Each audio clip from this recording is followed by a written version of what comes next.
ஐயா, இன்னைய சூழ்நிலையில் வந்து பார்த்தீங்கன்னா தங்கம் விலை வந்து பார்த்தீங்கன்னா நாளுக்கு நாள் உயர்ந்துக்கிட்டே இருக்குது. இன்னும் அந்த தங்கத்தோட விலை வந்து அதிகரிக்குமா இல்லை தங்கம் விலை வந்து குறையுமா? ஏன்னா அரசாங்கமே வந்து பார்த்திங்கன்னா அதில் வந்து முதலீடு பண்ணிகிட்டு இருக்காங்க. அப்படிங்கும் பொழுது சாமானிய மக்கள் வந்து பார்த்திங்கன்னா தவிச்சிக்கிட்டு இருக்காங்க. அதில் போய் வாங்குறதா இல்லை சொத்தெல்லாம் விற்றுட்டு போய் தங்கத்தை வாங்கி முதலீடு பண்ணுறதா அப்படின்ற ஒரு அமைப்பில் வந்து இருக்காங்க. இதுக்கு ஜோதிட ரீதியாக என்ன அங்கய்யா பதில்? நன்றி, வாழ்க வளமுடன். அதாவது இது பொதுவாக சமுதாயத்தில் இருக்கக்கூடிய ஒரு நிலை. இப்போ ஜோதிட ரீதியாக பார்த்தோம் அப்படின்னு சொன்னோம்னா, தங்கம் அப்படின்னு சொன்னோன்னே நமக்கு எது ஞாபகம் வரும் அப்படின்னா, அதற்குரிய கிரகம் வந்து குரு. குரு தான் தங்கத்துக்குரிய கிரகம்னு சொல்கிறோம். இப்போது இந்த குருவினுடைய அந்த நகர்வு எப்படி இருக்கிறது அப்படின்னு பார்த்தோம்னா, காலபுருஷ தத்துவத்துக்கு 3வது இடமாகிய மிதுனத்தில் இப்போ குரு இருந்து கொண்டு இருக்கிறது. எதை நோக்கி நகர்ந்து கொண்டு இருக்கிறது என்று பார்த்தால் கடகத்தை நோக்கி நகர்ந்து கொண்டு இருக்கிறது. இந்த குரு உச்சமாகக்கூடிய இடம் கடகம்.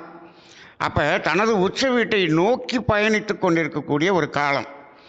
இப்போது இந்த காலத்தில் இதனால தான் தங்கம் விலை உயர்கிறது என்று ஜோதிட ரீதியாக நம்ம பலன் சொல்லிடலாம். அப்போ இன்னும் கடகத்துக்கு போகும்போது இன்னும் கூடுமா? இன்னும் கூடும். அந்த கடகத்தில் இருந்து அதுக்கப்புறம் அதில் நகர்ந்த பிறகு இப்போ நம்ம எப்படி சொல்கிறோம்? இப்போ வளர்பிறை அப்படின்னு சொல்கிறோம். அப்படியே பௌர்ணமி வந்துடுது. அப்புறம் தேய்பிறைன்னு தேயுது. இப்போ இது உச்சத்தை நோக்கி போகுதுன்னா ஒரு வளர்பிறை மாதிரி எடுத்துங்க. அப்போ கடகத்துக்கு கீழே அதை திரும்பி சிம்மத்துக்கு வரும்போது இது திரும்பி வீழ்ச்சி அடையக்கூடிய காலம்னு ஒன்று வரும்.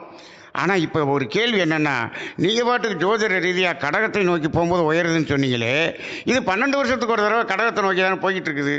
அப்போ 12 வருஷத்துக்கு ஒரு தடவை இது கூடிச்சா? போன தடவை கடகத்துக்கு வர்றப்போ இவ்வளோ கூடலையே, இப்போ ஏன் கூடிச்சு? இப்படின்லாம் ஒரு கேள்வி வரும். இந்த கோள்களினுடைய நகர்வு அது எப்பயும் ஒரே மாதிரி தான் நடக்கும். இப்போ இது கோள்கள்னால கூடுதா அப்படின்னா இல்லை. இந்த கோள்களினுடைய அலை ஒன்று வந்துக்கிட்டு இருக்கும்.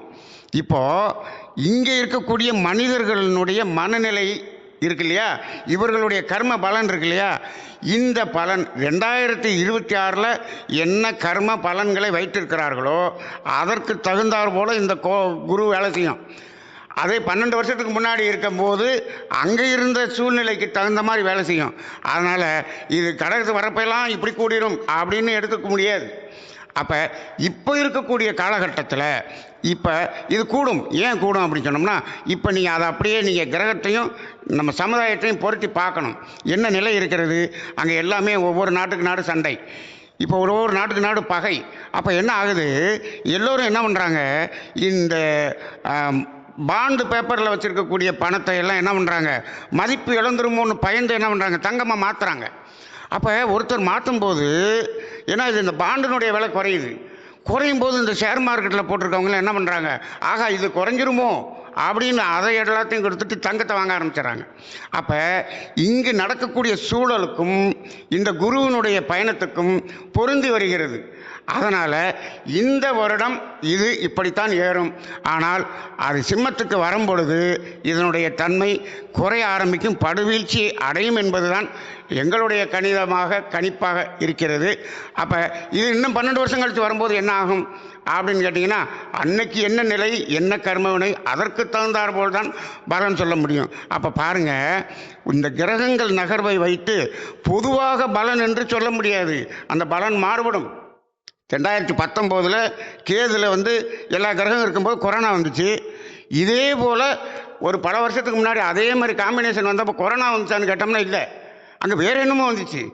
அப்போ இந்த கிரகங்கள் ஒரே மாதிரி தான் இருக்கும், ஒரே அலை தான் வரும்.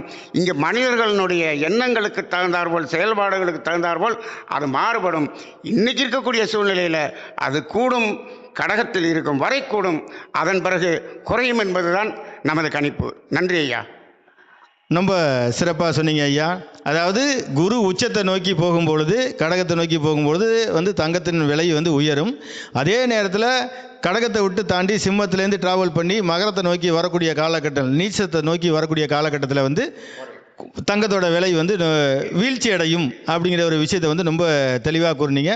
நன்றி ஐயா, நன்றி. வாழ்க வளமுடன் ஐயா.